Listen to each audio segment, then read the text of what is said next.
किसी ने कहा है कि दुआ से भागेगा कोरोना, कोई कह रहा है कि 5 दिन तक, 5 अगस्त तक हनुमान चालीसा का दिन में 5 बार पाठ करने से कोरोना भाग जाएगा, तो किसी ने कहा दवाई से कोरोना भागेगा।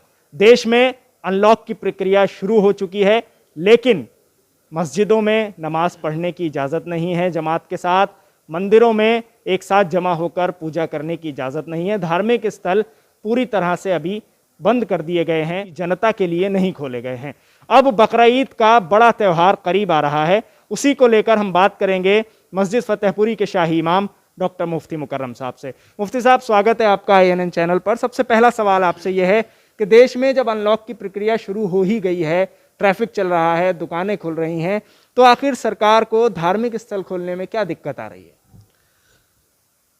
सरकार सियासत में लगी हुई है। आजकल देश का बुरा हाल है, माशी बहरान चल रहा है, महंगाई हो रही है, बेरोज़गारी हो रही है, जनता परेशान है, लेकिन सरकारों को कुछ फिक्र नहीं है, कोरोना की भी फिक्र नहीं है। जो वक्त रहते हुए कोरोना की टेस्टिंग होनी चाहिए थी, कोरोना की कार्रवाई होनी चाहिए थी, वो नहीं हुई। उत्तर प्रदेश में, बिहार में, दूसरी मकामात पर जितनी की टेस्टिंग होनी चाहिए, जो इलाज होना चाहिए, वो नहीं किया। अब वो तमाम जो बोझ है वो अवाम पे डाला जा रहा है, अपनी कमियों को अवाम के ऊपर डाला जा रहा है। दूसरी बात यह है कि दिलों में नफ़रत है, भेदभाव है, फ़िरका परस्ती है और समुदाय विशेष एक लफ्ज़ चलता है, उससे नफ़रत है। तो कहीं ना कहीं रुकावट डालना मकसद ये है, चाहे किसी भी नाम पे हो। कभी कोरोना आ जाता है, कभी 144 आ जाती है, कभी महामारी आ जाती है, कभी कुछ और हो जाता है। गर्ज ये कि अक़लियतों के लिए दिल में अब जगह नहीं है लोगों के, और उसी वजह से सारी परेशानियां आ रही हैं। कोरोना इतना बड़ा मसला नहीं है। आप देखिए, जो सरकारी प्रोग्राम है वो बराबर चल रहे हैं, जो नेताओं के प्रोग्राम हैं बराबर चल रहे हैं, बड़े बड़े पूजन हो रहे हैं, बड़े बड़े अपने जो इलेक्शन के काम चल रहे हैं, बहुत सारी चीज़ें। मैं किस चीज़ को बताऊं आपको? बाज़ारों में देखिए कितना रश है, कोई सोशल डिस्टेंसिंग नहीं है, हर चीज़ की परेशानी है, लेकिन सारी तान टूटती है आके इबादत गाहों पे, पूजा स्थल पे। तो बहरहाल हम तो यही देख रहे हैं कि राजनीति हो रही है, ये भी राजनीति है, वो भी राजनीति है। आपको मालूम है कि 1.5 मिलियन के करीब, 15 लाख के करीब कोरोना के जो मरीज़ हैं वो होते जा रहे हैं। और अब तो हमारा भारत बहुत तरक्की कर चुका है, अमेरिका के साथ आ रहा है। अमेरिका के बाद अब भारत का ही नंबर आने वाला है कोरोना में। तो भारत हमारा बहुत तरक्की पे है।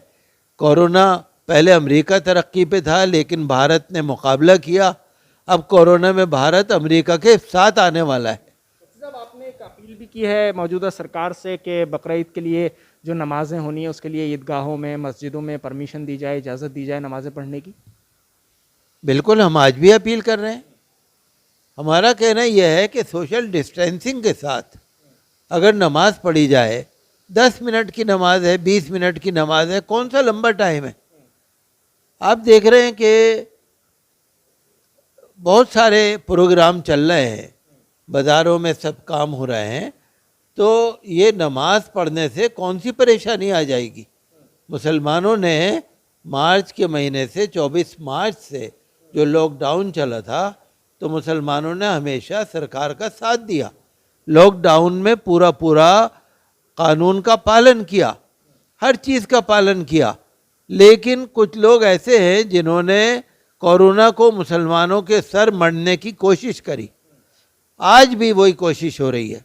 आज भी लोग समझ रहे हैं कि नमाज पढ़ने से कोरोना बढ़ जाएगा, लेकिन सोशल डिस्टेंसिंग के साथ, मास्क लगाकर, सैनिटाइजेशन के साथ पूरे नियमों के साथ अगर नमाज हो जाएगी तो नमाज से कोरोना नहीं बढ़ेगा।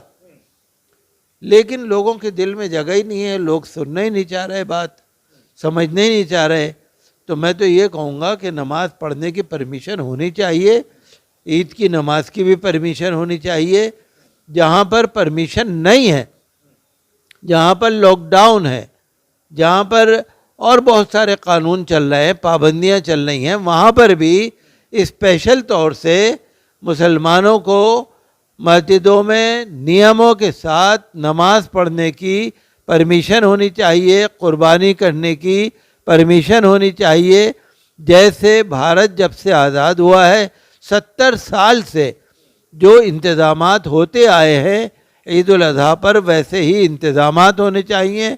मुसलमानों से भी मैं कहूँगा कि जो लोकल अफसरान हैं, जो RWA के लोग हैं, जो इलाके के ज़िम्मेदारान हैं, उनके साथ मिलकर, इंतज़ामिया के साथ मिलकर नियमों का पालन करते हुए नमाज पढ़ें और कुर्बानी करें। एक मसला ये भी बहुत ज़्यादा इस वक्त उठा हुआ है कि 5 अगस्त को प्रधानमंत्री जा रहे हैं भूमि पूजन के लिए अयोध्या, तो उसको लेकर साध्वी प्रज्ञा सिंह ठाकुर ने ये कहा है कि 5 अगस्त तक दिन में 5 मरतबा आप हनुमान चालीसा का पाठ करें तो कोरोना भाग जाएगा। उससे पहले शफीकुर रहमान बर्क सपा के सांसद संभल से, उन्होंने कहा कि मस्जिदें तो खुलेंगी और नमाज भी होगी, बाजमात होगी और उसी से कोरोना भागेगा। इस पर बड़ी बहस चल रही है। इन दोनों का मतलब यह है कि पूजा से भागेगा, इबादत से भागेगा।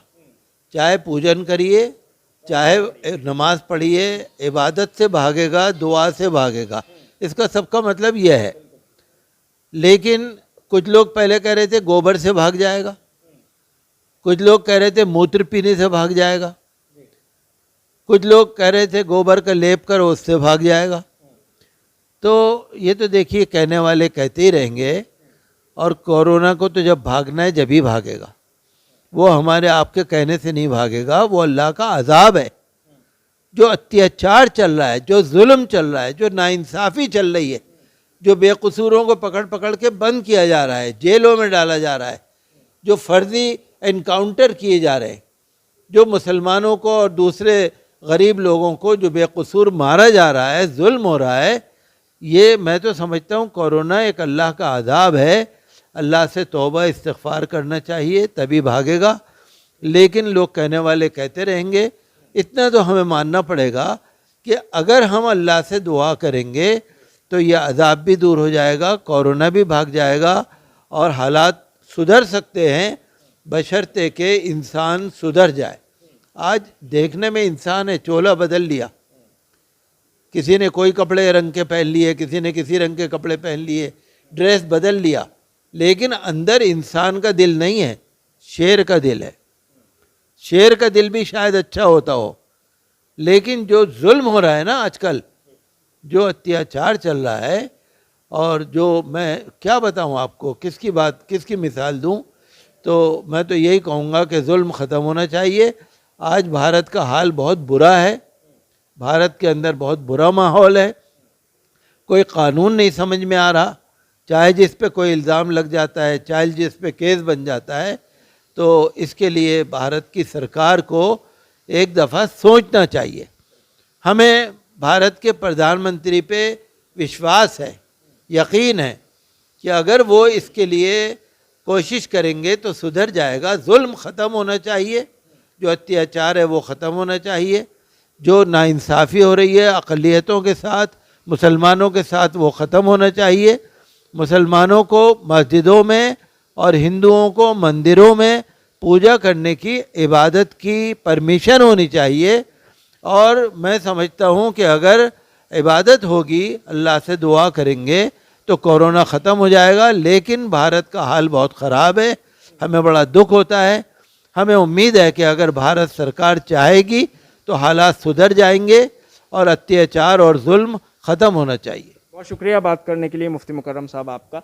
मस्जिद फतेहपुरी के शाही इमाम डॉक्टर मुफ्ती मुकर्रम का साफ तौर पर यही कहना है कि हमें नमाज़ पढ़ने की इजाज़त दी जाए, और जो हिंदू हैं, जो हमारे भाई हैं, उन्हें मंदिरों में जाने की इजाज़त दी जाए, क्योंकि पूजा हो या नमाज, इबादत, कुछ भी हो, इन्हीं चीज़ों से कोरोना भागेगा। और ख़ास तौर से बकरीद को लेकर कहा है कि हम भारत सरकार से ये अपील करते हैं कि मस्जिदों को खोला जाए और बाजमात नमाज अदा करने की परमिशन दी जाए। दिल्ली से INN चैनल के लिए साहिल नकवी।